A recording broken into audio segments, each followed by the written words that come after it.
This conversation is going to help you a lot. The thing that trips most humans up, we love you so much. The thing that trips you up the most as you are standing in a, let's say, less than fulfilling or less than satisfying or less than complete now, because after all, there are more promotions that you want and more money that you want and more freedom that you want and more and more and more and more of a lot of things that you want that you don't see here. You haven't seen the benefit of them, as you say. They're missing from now. When you hold a desire and you focus upon the desire and you stop focusing upon the absence of the desire, the new desire has to fill in the space. It just has to. And if it isn't, if your spaces, meaning your now, meaning what you can hear and see and smell and taste and touch, if your now reality is not filling in with the things that you desire, then your vibration is not quite where you think it is. It's not where you want it to be. And so as your awareness is, as it clearly is, and it's all right, it's the way most are doing, is upon what is now and therefore what's missing from now, your awareness of the missing things in your now prevent them from coming. It's the confusion that most humans find when they begin to become deliberate creators. Because creating is about identifying what is wanted and then letting that identification have been enough and now be in an optimistic mood for the universe to deliver to you the clues and the impulses and the advantages of witnessing those things that you desire filling, flooding, moving into your experience. But if you are so keenly, so acutely aware of the question, and the question is, where is this that I want? Then your now holds a vibrational frequency that does not allow you to perceive the clues and the impulses and the motion forward to what you want. And so that's why it feels like your desire keeps moving forward, but you do not. So we're going to say it in very blunt terms. Your awareness of now is preventing your now from changing, because your attention upon what is such a dominant vibration. So you're offering a vibration mostly about what is, and it's full of questions like, where is it? And what do I need to do differently? And why doesn't it come faster? And those kinds of things, which keeps it from coming, because the vibration of the question and the vibration of the answer, or the vibration of the asking and the vibration of the receiving, are different frequencies. And it doesn't mean that the question is a wrong frequency or a bad frequency. It means it's a different frequency. We're going to say it in an even more blunt way so that all of you can sort of take it in. Now is what's getting in the way of what you want to create, because now has already been created. What you're living now, this now reality, this is as a result of the energies that you have flowed. In other words, this now reality is old news, and it is also the bouncing off place for what is new.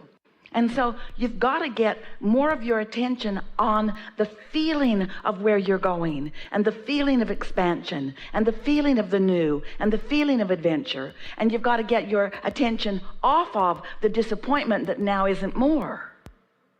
Can you hear that? This is really a leading edge conversation. In other words, you are physical beings who are having a conversation, unlike conversations that most anybody has on this planet.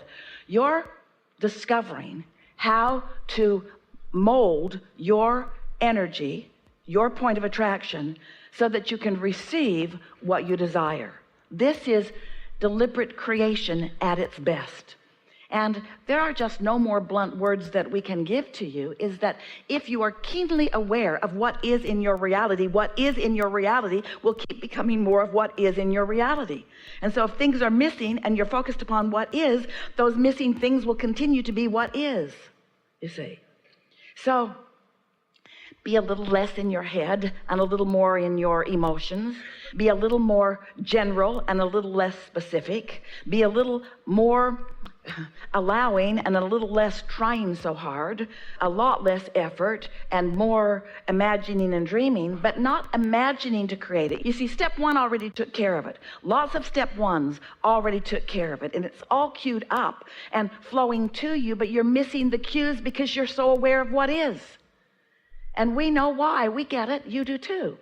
You've got eyes that see it and ears that hear it and so forth. You are so acutely involved in what is that you don't let it change. So what's the answer to that?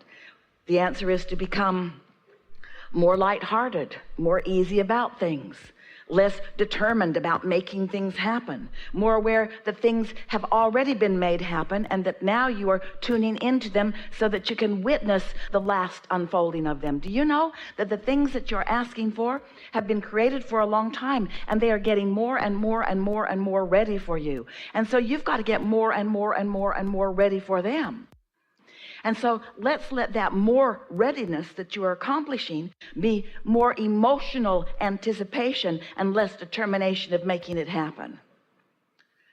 If we had talked to you in the earlier stages, you wouldn't have needed to hear from us because you hadn't forgotten all of this at that time. We would have said, be playful about it and don't worry about it, it's coming. And as you watch children, they seem to understand that to a large extent. It's like you feel like you're on the verge of something that you can't quite hear. And that I can't quite hear it is the dominant vibration that's going on within you. Feel the difference between saying, I know I'm being guided, and in time I'll receive an impulse, and saying, there's guidance being given and I can't hear it. Can you feel the difference in those two approaches? And so while it seems like a very hair-splitting, not very important difference, is the difference between being in the question or being in the receptive mode of the answer. So do you feel urgency about your motion forward? Why do you think that you feel an urgency about your motion forward? If it is really true, and it is, that you can be or do or have anything, and that you're in the process of figuring out how to let that flow, then what do you think the urgency is about? Why are you doing that to yourself? Why are you not just more easygoing about it? Why are you not more willing to just let it come to you? The question that we're really asking is, why do you keep hammering at the question instead of just relaxing and knowing that the answer will come? When you meditate and you really quiet your mind, when you are in a position to hear something, you'll hear it. And when you're trying to hear it before you're ready, it sounds like that. And feel how, when you're trying to make something happen, we really want to get to this place where you all have a sort of, aha, I just got that breakthrough moment, because this is the piece for all of you. If you are asking the question, what is it that I want, and why doesn't it come, and where is it, and when will it be, and who will bring it, and where will I find it? When you are asking questions, you are not in the mode to receive the answer. So you've got to put some separation between the question mode and the receiving mode. Esther's begun not so long ago, because she really gets that. She knows that she's in the receiving mode right now, and she's not asking anything. She's leaving all of that to you.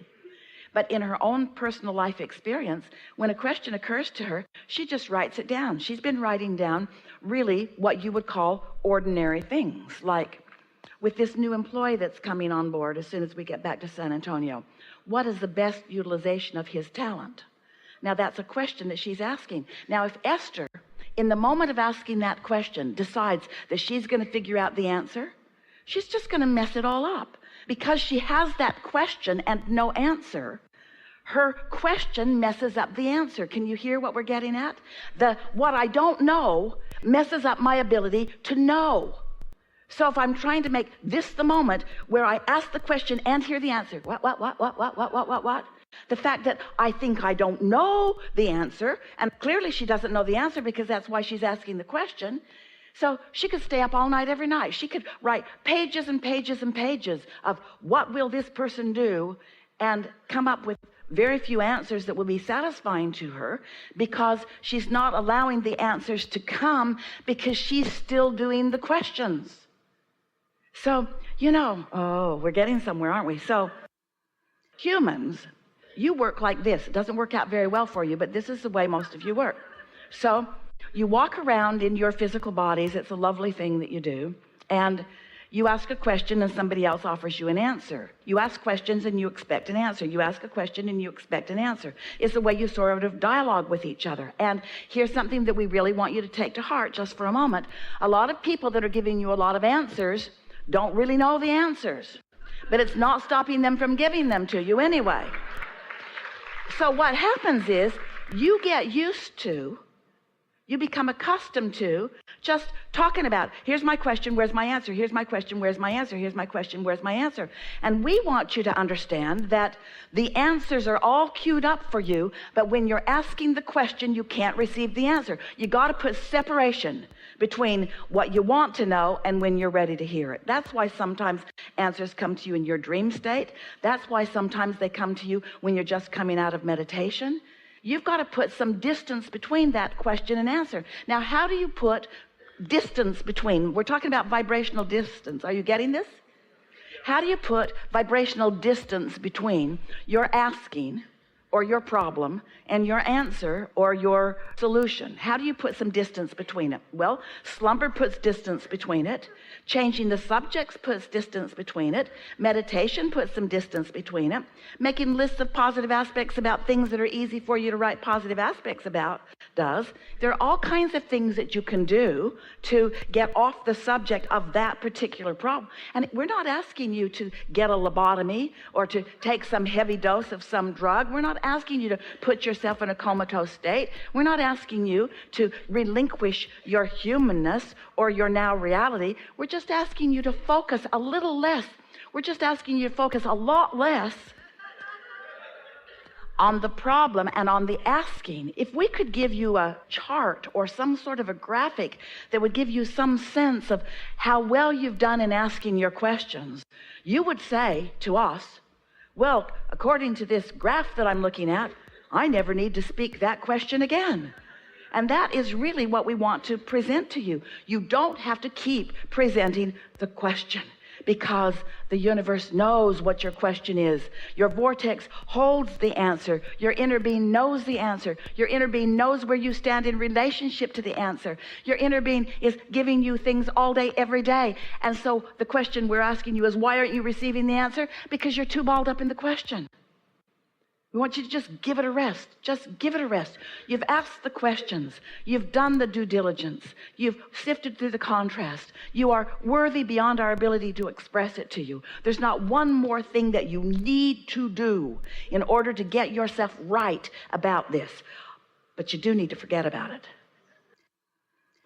We've been talking for a long time about step 1 being when you ask, and step 2 being source answers, and step 3 being you line up with it and receive it, and step 4 being you get really good at that, and step 5 being when you're back in step 1 and you're not mad at yourself because you accept that the question part of life or the problem part of life is what cues you up for the attraction of the expansion of the greater understanding.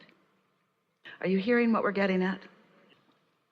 So now feel how this conversation that we're now having about putting separation between asking and receiving, between problem and solution, between question and answer. You can write your questions down, but then fold your paper up and put it someplace if you want to keep it somewhere. And trust that now you have made your statement. That's it for you. Your job is not to go out there and look hard for a solution to this question, because the harder you look for the solution to your problems, the more you will hold yourself in that place of not receiving the next idea and the next idea and the next idea. Pretty good, eh? Really good. Really good.